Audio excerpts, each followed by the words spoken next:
I read something the other day that stopped me cold.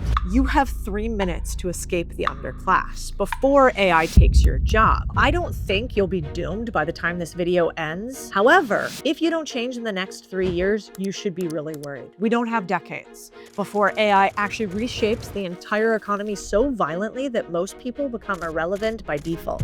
Now, this video isn't for people hoping things will go back to normal, because it won't. We are heading into a future where labor doesn't matter, where effort does not earn you security. And if you don't own anything in that system, you will not just be underpaid, you'll be powerless. But I do believe that there's a way out, and we've researched it for you today in this video. We're gonna show you how to escape the system before it decides your value for you by having an actual stake. But you have to move now. We are on a path into a post-labor economy where most people won't be needed, and a small group of people will be powered by AI and machines. It's the logical endgame of trends we've seen building for more than a century. And if you don't pay attention to it, the billionaires will own you and us all. And you can see here, the billionaires are already putting their capital into this exact play. They just don't want to tell you about it. They want to say not all jobs will be taken while they put billions in and lay us off left and right. So you quite simply need to have a real stake in whatever comes next. It's why all my richest friends literally cannot sleep right now. You know, they're calling me up, names you know on the internet, talking about the opportunity at their fingertips and how they need to seize it. And if they don't understand AI, even they, who are worth millions, are going to be out of money. And so let's talk about this in a few really important ways. First, I want to talk about compute, which is the fuel behind the AI explosion. So a lot of people are thinking, why does it suddenly feel like AI everywhere? Like, where has this come from? And they're right. In short, it's because the computing power behind it has grown like crazy in recent years. This is really important. Since deep learning was created in 2010, training computation has doubled every 6 months. From 2012 to 2018, OpenAI found that the compute used in the largest training programs grew by 300,000 times, basically doubling every 3.4 months. So to put that in perspective, Google's Gemini class systems now uses around 100 million times more compute than AlexNet did a decade ago. That's like going from a bicycle to a rocket ship in 10 years. And like, why do you care about that? What does that mean? Well, more compute doesn't guarantee smarter AI, but it is the raw fuel that made the next breakthroughs possible. In fact, data shows models today can hit, look at this, 60% performance on key tasks, even when they're 100x smaller and cheaper than those in 2022. And on hard tests like math and coding, AI has gone from a random guess to equal or better than top human experts in the world in under 10 years. It is starting to outperform you and me. I think we're trending to having something that's smarter than any human, smarter than the smartest human by maybe next year or something. I mean, a couple years. What I want you to know is this isn't new. This basic arc has been clear since the 19th century. Many think that we could eliminate 73 million US jobs by 2030. Technology is replacing more and more humans, and the speed of that replacement, it's just happening faster. So you put that all together and it's not hard to see where this is headed. 40% of people lose their jobs. And people like you then are not actually economically necessary as producers. We're all optional. Since the early 2010s, you've watched modern AI go from like a cute demo to, oh, that could do parts of my job. Goldman has a widely cited 2023 report that's estimating up to 300 million full-time jobs globally could be affected. And it's because you now have these language models that can draft code, analyze, and plan, and vision models that classify, inspect, and generate. Automation and robots creeping into more physical work every year. And I mean, when you think about it, like, can you do all of that? All the while, individually, each system still looks narrow or flawed enough for people not to realize that what matters is together, they form a stack that is good enough to replace huge swaths of cognitive work. And so if you thought you were safe, what's happening is the capital is actually deploying machines instead of hiring you. And so we're helping to design the next generation of systems even faster, which is a really tough truth. The post-labor economy is where machines perform most important jobs better and cheaper than humans. So then your work becomes optional. So then we have a post-consumer market because fewer people have jobs, so fewer people have money to spend, and the economy starts to shift and focus less on consumers. So the system by then just actually doesn't need you to function at all. It doesn't need you to buy things or build things. You might still have a job, but only if it's convenient for the people in charge, not because the economy relies on you like it used to. And I think about this with writers right now, for instance. Historically at my company, we've hired 10 or so writers at any given time, or creators. Increasingly, I think there will be fewer of them.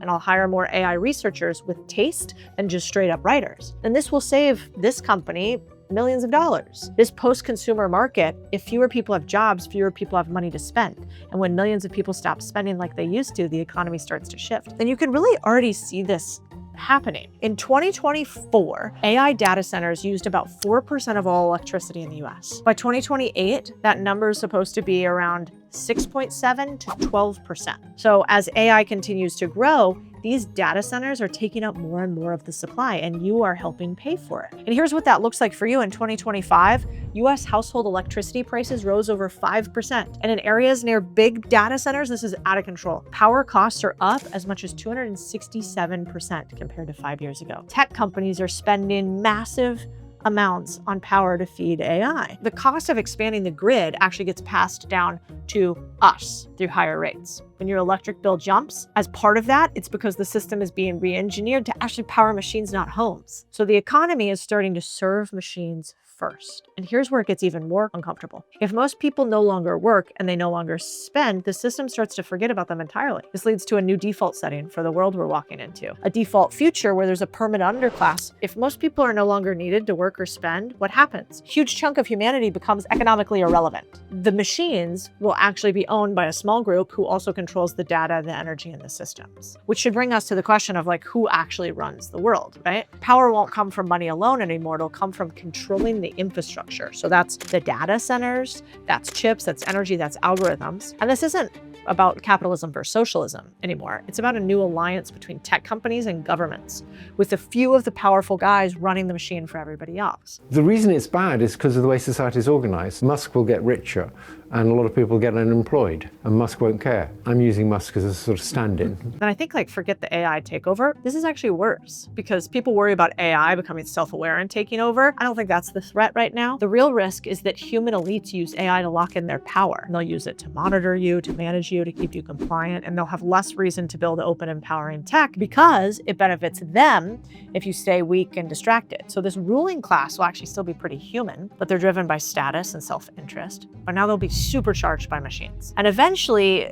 they may even evolve beyond what we consider human. But you and I, you probably won't get an invite to that future because when the real game moves away from your life, everything changes. As this matures, our daily experience is going to change. Computation and industry are going to move into extreme environments, deep sea, polar, orbit, the moon, beyond. There's going to be massive energy and resource projects ramped up, like advanced nuclear, orbital solar, resource extraction that we never actually see. So where is value generated and where you physically live, that starts to decouple. At that point, most of humanity, including you and I, unless we do something really unusual, looks like managed legacy systems. So we're kind of fed, entertained, pacified to the extent that it's convenient or possible. And we're increasingly disconnected from the frontier where power and upside is created. But this is not a doomsday video. I mean, there's lots of men like Elon Musk who are talking about what might be happening. I'm not a channel that just tells you everything that's wrong and then nothing to do to fix it. I know you're waiting for what do you have to do? Well, you still have a handful of personal levers that can materially change your position in the new world. Now we have to switch to asset ownership, to equity in businesses, land, infrastructure, scarce IP. That is your claim ticket on the future. Okay, but then I start thinking, what if you don't own enough yet? Well, do you have any followers on social? If you already have any type of audience and you don't have a newsletter, I think you're playing a poor person game. One of my friends is the most famous plus-size supermodel. Her name's Ashley Graham. And she asked me what one thing she was not doing in her business to make more money. I'm like, girl, you need to start a newsletter. So she made one. Now thousands of people follow her in her email, and she's launching not one, but 3 businesses off that newsletter. Asset, because it is an asset. So this isn't about posting more, it's about ownership, real long-term distribution that you control. So I'm gonna give you my little secret. It's called Beehive. So you spin up a newsletter in minutes, you customize it, they help you grow it, and you get people to pay you immediately for ads because they have an ad network just like YouTube does. In fact, I am such a fan, I'm not just a user, that I invested money. It's built for creators like you and me who want speed and scale. I love the monetization in the back end with ads, paid subs, digital products. They even take care of any sales and reporting so you can just stay focused on what you actually like doing, creating. So if you're thinking, okay, how do I do this? I'm gonna give you a little discount here. You start here. You go to beehive.com/Codie. It's actually spelled funny. It's BEEHIIV, tech guys, and use code Codie30 to get 30% off your first 3 months.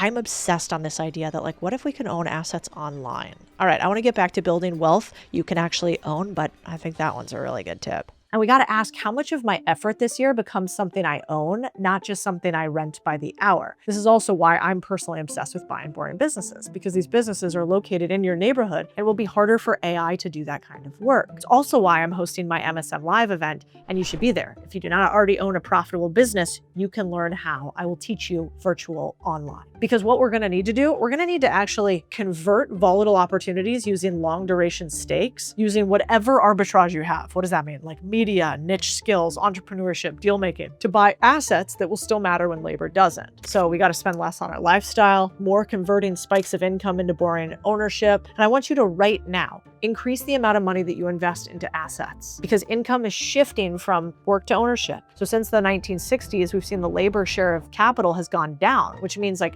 rich people own more shit. People who work own less. Rich people make more money on the things they own than they do the work they do. So we need to embed ourselves into durable networks, not just personal brands. So those are like firms and tight coalitions that control assets and know how to operate them. That's going to matter a lot more than being a lone wolf. I actually think being a solopreneur in this world is going to be incredibly dangerous, and you'll be super replaceable. So in a world of managed underclasses, who you are tied to matters as much as what you own. So at a company like Contrarian Thinking, where you're teaching people how to use AI, how to become superhumans, and how to get access to these investments, we're going to have very highly skilled workers who will have a bunch of agents that they run, and I will pay for the AI credit. And these are what employees are going to become. They're going to be in companies where you're going to want to get into companies where they're actively teaching you how to use AI and helping you pay for it, because it's going to get more expensive. Like just this last weekend, I hosted a hackathon for all of my employees. And I want you to ask your boss if you can host one. Ask them, can I get a subscription to AI? Can I start using it in my job right now? Can it become part of the system? I want you to adjust your expectations. You're not trying to build some utopia.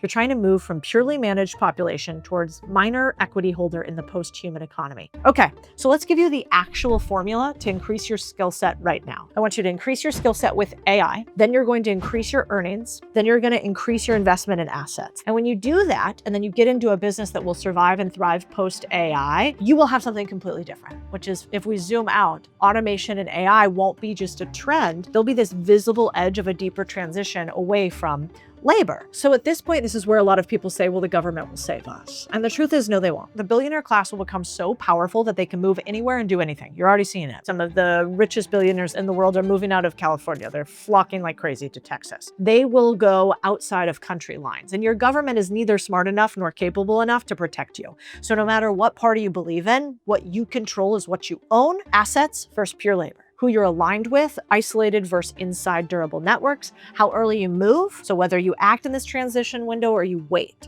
until the system has already decided where you fit. And if you want more on the practical side, how to acquire real businesses, how to convert active income into assets, how to build families and firms that can survive, then you're gonna wanna stay close. That's the only kind of hope that isn't pure fantasy. Everything else is just arguing over where you got seated in that underclass. So I don't want you to leave depressed. I actually think builders will be one of the last bastions that exists. Pure creativity. Don't stop building. Let the robots help you become more productive. Increase what you can do every single day by becoming a human augmented by machines. And also make sure that you don't stop to become a part of a system that is slowly leaving you behind. You need to own part of that system.